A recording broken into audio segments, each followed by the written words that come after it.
we thought what a great idea, and so we managed to, round up a lot of, artifacts and a few, special things that we've been keeping, and we presented those with them, and they said, this is the start of a good exhibition, and then they just went on to do more and more and more, and it's become interactive. And so now it's a touring exhibition, so hence you'll see it's in the Waikato, but it's called direct from the Te Manawa Museum, which is down New Palmerston North. Right. So they instigated the whole thing and then offered it to other museums around New Zealand. Good old Palmy North, eh? Yeah. And I think it's gone to 5 museums so far, so everyone's doing the rounds with it. I think the next one it goes to Ashburton. No, Upper Hutt, and then on to Ashburton. Yeah, I think so. Yeah. So I think, what's really cool is a lot of the little regional places are taking it. Yeah. Because that's, that's us, we came from a, little small town, Huntly. Absolutely. So, I think those people they've taken on the characters and all that sort of stuff. It's lovely. Huntly grew up on a little dairy farm out the back of Huntly, so we weren't actually in Huntly. We never grew up in the actual little township. But, we were country kids. We rode horses and had a great time. There's a lot of people who talk about Huntly, some people don't even know where it is, And so, I worry for Huntly too, because, the motorway's going to go through and it'll be a little satellite all lights out again. But it's always been considered a rural town, so I guess, it's always survived in that way. But, it did us no harm. We had great friends. It was a cool little town to grow up. Everyone looked out for each other. We had great College, parties. that was pretty cool. Huntly College, we did a lot of running at Huntly College, Because we were radicals early on, we wanted to run more than 800 metres. And in that time when we were at college... Well, actually we wanted to run more than 200. Because we weren't allowed, women weren't supposed to run any more than 200 metres in those days. Yeah, because it was considered bad to run that far. Yeah. But we wanted to run more than that. We wanted to run 800 metres. And then we'd line up at the sports meet, and there was only Jules and me standing by to do the 800 metres. No one else wanted to run none of the other girls wanted to run 800 metres. So. Well, Huntly will always be our hometown, and the fact that Jules and I were actually born in Huntly. Mum and Dad actually lived out at Wairanga, and Mum came into Huntly maternity to have the twins. Yeah. So it's our birthplace. She tells us that there was a beautiful sign as you came into the maternity hospital that said no stilettos on the linoleum. I said anyone who's wearing stilettos and they're coming in with a baby is in the wrong outfit. It's our birthplace, and that's where we grew up, out the back of Huntly. But as you get older, you move on to different places, and New Zealand will always be our home. Yeah, but Huntly's our hometown. Horses or hounds? Horses or hounds. Well, actually both, because we've both got horses and we've both got dogs. Yeah. So I think the most important thing when we were growing up is that Dad bought us a horse, and that kept us out of the mall. And I don't think there were many malls around then, but kept us home on the farm.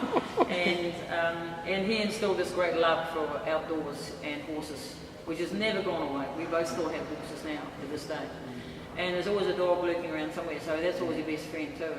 Did Mum dress you the same when you were little? And if she did, how did that affect you? Yes, she did. And it was quite, a done thing in the 50s and 60s. It was to dress your identical twins exactly the same. And then I think we were probably about 13 or 14, and Mum did say, if you want to wear something different, you can. And what would happen is that over the years, we had all these matching, identical, sets of clothes. And Jules would not get up a little bit early or something like that, and she'd get dressed and she'd be out in the kitchen, and I'd get up maybe a little bit later, and then I'd put my clothes on, and pretty much every time I would walk out into the kitchen and we were actually wearing exactly the same outfits. Whiskey with Winston or Jacinda? Got to be with, Jacinda, and Winston would probably join us later on because he likes a whiskey, doesn't he? Yeah, so he's a good old stick. We've met him, Winnie, a few times, and I think the other thing too is that it seems strange that he went with Jacinda to some degree, but I think he knew that this will be his legacy, his last moments in politics.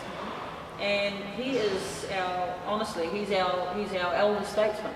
He's hung in there. His loyalty and his commitment has been absolutely sensational. I can't fault him for that at all. Yeah. So I think that he made a really good choice in backing Jacinda. He was really smart. And so we've got this old weasel at the bloody helm too, and the young girl who's, she's still finding her way, and you know, I think that the two of them are a wonderful match to some degree. Nice team. Yeah, nice team. Yeah. Did you have to train a lot to yodel like a boss? Yes. Or does it come naturally? No, I had to train quite a bit. In fact, Mum used to send me down the back of the farm, you know, and first of all, we listened to the old wind-up ring phone at the neighbours, and that's the first time we heard the yodel. And Shirley Toms and June Holmes, which were, you know, great, you know, artists that were out. They were Australian yodelers. They were in all the old country, you know, really out in the back blocks. Everybody had a wind-up gramophone with an old yodel on it. Anyway, I went into a sort of, I call it a yodel coma when I first heard it. And I said to myself, I've got to learn how to do that. And I did spend... She sounded terrible for the first few years, actually. I practiced for 5 years before I did it publicly. Yeah. 5 years it took to... So you tortured your family first? Yeah, but not for long, because Mum would send me down the back of the farm when I was practicing. We used to race up to the neighbours on our horses, ride like the wind, and listen to the wind-up gramophone, get the tune in our head, get on the horse, ride back, pick up the guitar, and try and sing it. And then we'd forget how the tune went, so we'd get on the horse again, go up to the neighbours, listen to it again, all this sort of stuff, you know. And our brother had bought us a guitar. He used to mow the lawns up the neighbours. They bought us a guitar, which was, you know, he started our career really by doing that. And he used all his mowing money to buy us guitar, which was really good. Yeah, thanks Bruce, he was a real champion. And I think that we got to be really good riders, and just took a little bit longer to be good yodelers. Yeah. Mum's ginger nuts done to milk or Earl Grey tea? Well, when we were growing Cup of tea. Cup of tea. Got to be a cup of very tea. important. Even though we were dairy farmers' daughters, we were never big milk drinkers. At school, yes, the big bottle. Remember the big bottle we used to get at school? You know, the little tin foil top on there. Once I asked for another one because there was a spare one, and I was sitting on the mat with everyone. I was only about 6 or something. And I said, I'll have another. And they said, there's another. Of course, they left it out in the hot sun for days on end before you got to drink it too. There was no refrigerator or anything. And I just properly projectile vomited in front of the poor kid that was in front of me. You know, because we're all on the mat, you know, with our legs crossed looking at the picture. And I just projectile vomited. I don't know who that was in front of me, but publicly, personally, but I could, you know, apologise immensely for that day. But I'll never forget that. So, I never forget it either. Because Jules had to take, we had little dresses on. We both had little dresses on. And the school teacher had to take Jules's dress projectile vomit and splash back had gone on to a dress. And she was sitting here in a little singlet and rompers. She was terrified. Yeah, I was about the whole thing. No, it was a terrible moment. I didn't look like I was in my underpants. After that, we never really drank milk. Put us off for life. But Earl Grey, you know, Earl Grey, it's not really, you know, it's not big on the list of farmers to drink Earl Grey. I don't think they usually have a good old gumboot tea. Jules drinks Earl Grey every day with that file, and I drink gumboot tea. That's the difference between us. That's the only difference. Is that she drinks Earl Grey and I drink gumboot tea. I'm a little more cultured, let's face it. Speaking of culture, which of the Kens do you think would best fit in at the Huntly RSA? Oh, Ken Mollett. Ken in the RSA. He's got his sideburns like all the good, you know, old boys who fought in the war. But I think, you know, Ken's never really gone for the full beard. He's always just like his little sideburns, and he loves his drinks out of the RSA. In fact, when he used to smoke. Yeah, John Clark, bless his soul, a beautiful man he was. He had an observation of my Ken, and we had dinner with him in Australia. We were over there one time, and he said, you know, Linda, he said, when I see your Ken, what happens is that he's got a cigarette in those two fingers, and his Ken's given up now because it's bad for you. So he's got a cigarette there, and I always held my hand like that for some reason. You could see sort of like that. He said if a 9-ounce glass of beer fell out of the sky, it would fit perfectly into Ken's hand. Honestly, we've been so lucky with all the characters we've come up with. The New Zealanders, the New Zealand psyche is identified with every single character that we've done. Here's the Ken's there in the exhibition. Ken's dancing with all the gays at the Pride Festival. What is your favourite characters to play there? Ken's they're fun to play with, and Camp Mother and Camp Leader, they're our favourites. When we dress up as Camp Mother and Camp Leader, I'm Camp Leader, and I'm completely and utterly out of control. I have no idea what she's going to do. So when I put the character on, I'm a bit unpredictable, whereas and that's how Camp Mother became a bit bossy, trying to control Camp Mother, I think. Camp leader. Camp leader, sorry, yeah. But Camp Mother, you know, there's women like her all over New Zealand. They can, you know, they can make a batch of scones and fix a truck tyre in the same breath. So, you know, there's these hugely capable women in New Zealand that are usually from a rural background. And Camp Mother sort of epitomises that. But she likes a little bit of glamour, a bit of sparkle, a bit of glitter. And the pink, you know, it always became such a major thing. And Ken Moller, you know, he was never going to get the lady in pink, of course, because, you know, the lady in pink would have to change into Ken in order to get near him. But I think people love that concept. They love the concept about that whole dynamic, you know, Ken trying to get Camp Mother and all that sort of stuff. And we're writing a film right now. We've got a new film, and we've had to get rid of that. You know, we can't have Ken and Camp Mother together. That's old history now. That's exciting. When can we expect to see that out? Well, it's a long process of film. You know, we've come up with the ideas. We've nearly written the whole thing. It's at the stages of finding a script writer now, and then you've got to start finding money. Yeah, that's the hard bit. Trying to find the money. So show me the money, New Zealand. The hard thing is to stop performing to go make a movie, because we get gigs all the time. We're always doing something, and now that we're dames, everybody wants a dame at their event. You know, so I think that what happens is, you know, unfortunately that's a non-paid gig back in the day, and we still have to, you know, get money for the horses and the dogs and pay the rent like everybody else. But yeah, we're going to have to stop performing at some stage and just dedicate a whole year to making that film. What was it like being made a dame? It was, you know, really it was pretty cool. It was exciting and absolutely gobsmacking at the same time. Like my mother said, you know, they asked Mum when we were at the investiture, you know, do you think your girls would ever be dames? And she said, not in a million years, you know, as Jean Topp would say. And I think, you know, I think Mum and Dad were more excited about it than we were when we first, because that generation, you know, is such a great honour to be a dame, and it is a great honour. And I rang Jules, you know, because it arrived in the mail, and I was thinking, this is pretty crazy. There's a letter saying, and they want us to be dames, and so I rang Jules and I said, "Did you get a letter in the mail?" And she said, "Yes, I did." And I said, "What do you think?" She said, "Yeah, let's do it. Let's take it. Let's do it." And I said, "Why would we do this? Why would we do this?"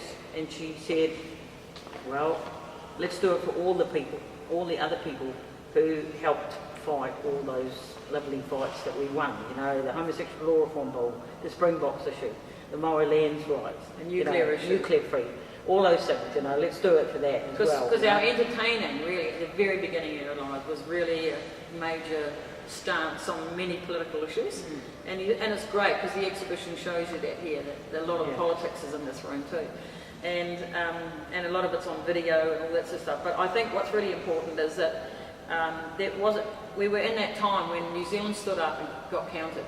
And every 5 years something big happened, and we all had to either stand up and say yes or no. And the great thing about Kiwis is they never sit on the fence. No way. They never sit on the fence. And you have to honour the people on both sides of that, you know. You always honour your enemy, I think, you know.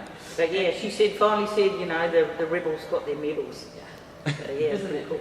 Yeah. And the music has taken us many places, and you know, it's our services for entertainment, but really our entertainment has taken us all over the world, and it's also helped us. You know, we were writing songs that were protest songs, and that's where our songs really started, and that's where New Zealand suddenly stood up and said, "Hey, we need them to sing at our gig or whatever," and so we were very lucky. And then of course after that, when we, you know, every single thing we stood up for, we won. It's just like it's like the All Blacks have won every game, you know, since they started playing. Well, we've won every game since we started playing. Not every game. Yeah, we have. Oh, well, we've won everything. The All Blacks lost a couple of games. They've got something to aspire to then, don't they? Yeah, they've got something to aspire. Yeah, we've got 100% bloody, you know, winning title.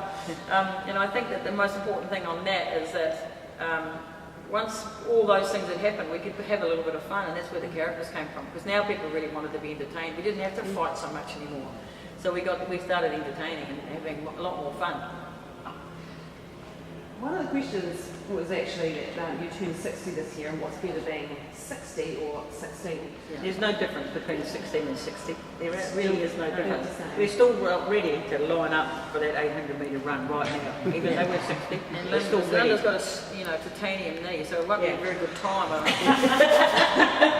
Yeah, it might be a bit slower. But we're still ready to line up. And I think the other thing too is, you know, we don't feel our age, I guess, in some ways. We've always goodness gracious me, we get paid for dressing up and being silly. Yeah. You know, we've never grown up.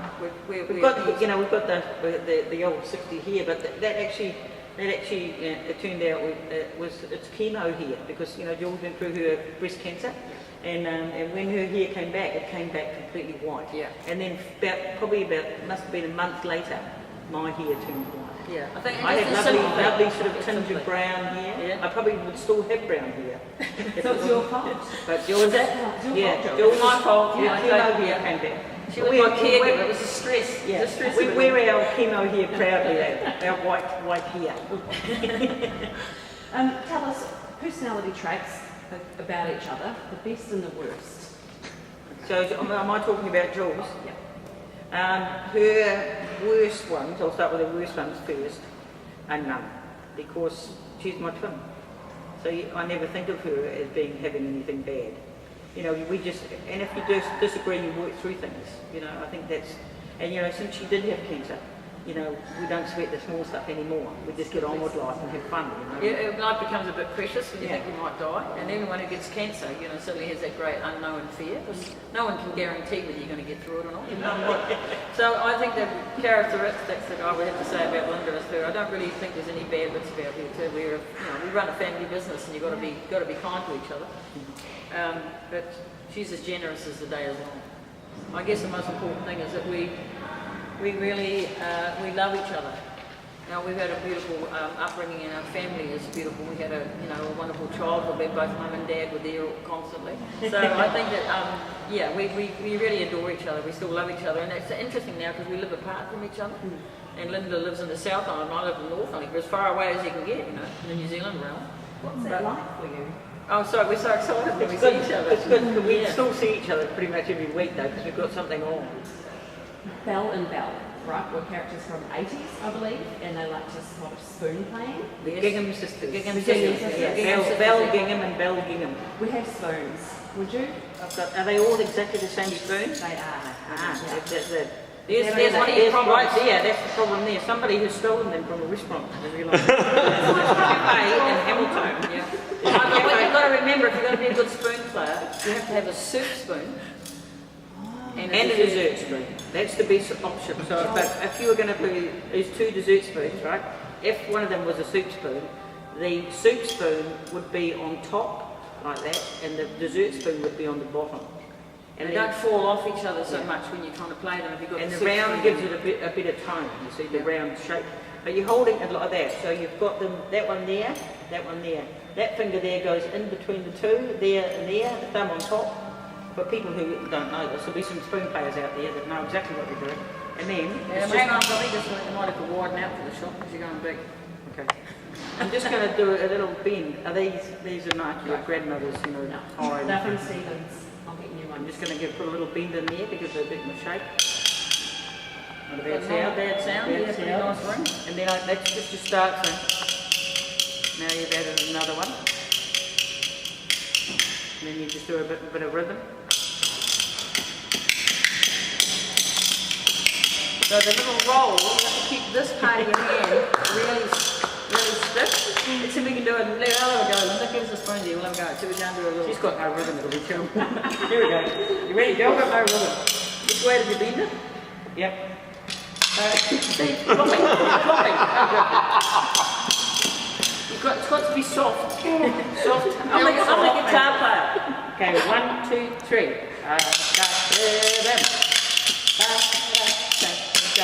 I can do it. I didn't even see that. So do I go there?